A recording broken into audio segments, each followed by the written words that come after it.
Then in that period, TCN was managed through a Thank Raila Thomas for that presentation, a reminder of where we are today in the power sector. For me, if there is any one single sector of our economy that is so important and yet so challenged, is the power sector. I believe that this is a sector that needs a declaration of emergency. This is an opportunity for us in this roundtable to exhaustively discuss not only the challenges of the power sector in Nigeria, I think that has been established, but the solutions, the way forward. The truth is, we all know what is wrong. We all know what is wrong. What we really need to do is to have the political will to take on the challenges frontally. From the electricity power reform of 2005 to the privatization of GenCos and Discos, and to what is happening today, we know that everything is flawed. And if we play the ostrich, even in the next 10 years, we'll be back talking about the same things. So I think the time has come for us to have courage. I want to remind us that we have signed onto the Africa Continental Free Trade Agreement. I believe that what will give us an edge is to have a competitive environment. Our industries, our businesses must be able to produce things that will compete favorably with the products produced in other countries in Africa. We are not in that position today. And we all know the consequences of that.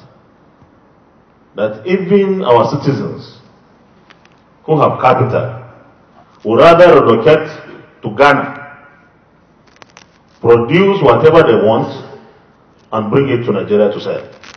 Where does that leave our country? No employment opportunities. Nigeria becomes a dumping ground. So we have to tell ourselves the truth. If we went wrong with our privatization of GenCos and Discos, the time has come to look into it. Whatever we have to do to review these things, we should do. We must do really. In the interest of the people of this country, we must admit there was something wrong. Just like Raila Thomas indicated. I don't know how much wrong it had gone, but definitely something is not working right.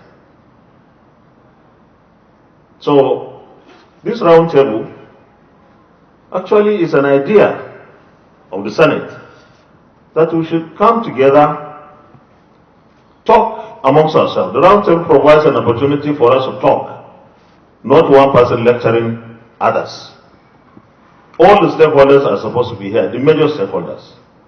Ours is, of course, legislative intervention. But we are also part of government.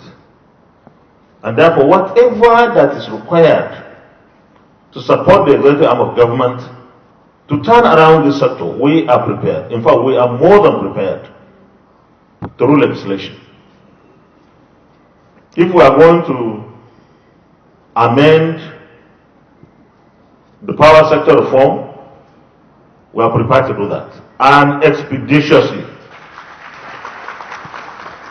Tell us where the issues are. Because we can't afford to delay any action to make the power sector in this country perform.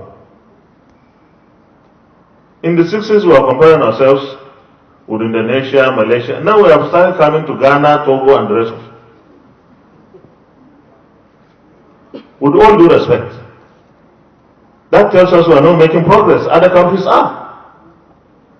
Those that we were of the same grade had gone far. We don't even think about them anymore. Malaysia, Brazil, and the rest of them. Those that were so low behind us now are our contemporaries, so to speak. It means we are the ones that are not making progress. So, those of us who are politicians, a majority of you are not, when we represent people, we want to see them happy. We are responsible and we owe this country the obligation to provide employment opportunities for a teeming population. They say by 2050, or is it 2030, it will be 450 million or even 500 million. How are we managing the 180 or the 200 million today? Are we really prepared for a double in our population? So I think this round table is an opportunity for us to come up with measurable roadmaps.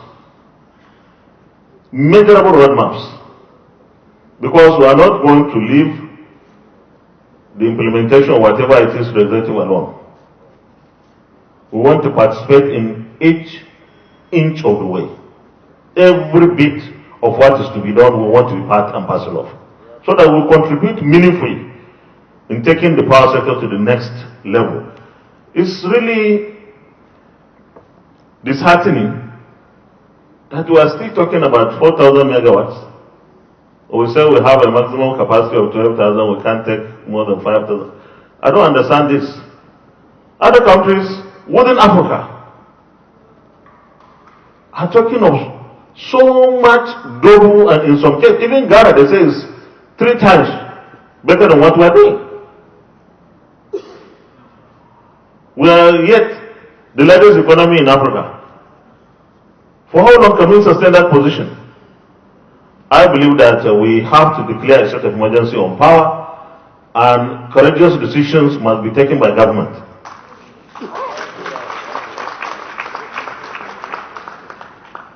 Citizens need to be protected, of course. When they enjoy power, they need to pay, but government should do something. But certainly, people in government must act responsibly. The Apple gas and so many other things. Some people signed very scandalous agreements on behalf of government.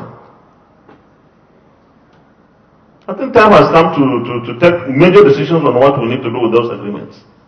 When we pay hundreds of billions for nothing.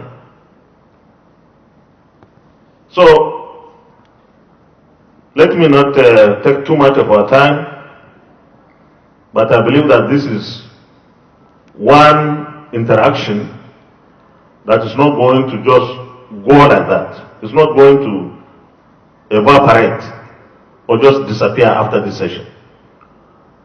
We want to take appropriate action every inch of the way. Whatever you feel that government must do, because the executive is represented here, there are ministers here,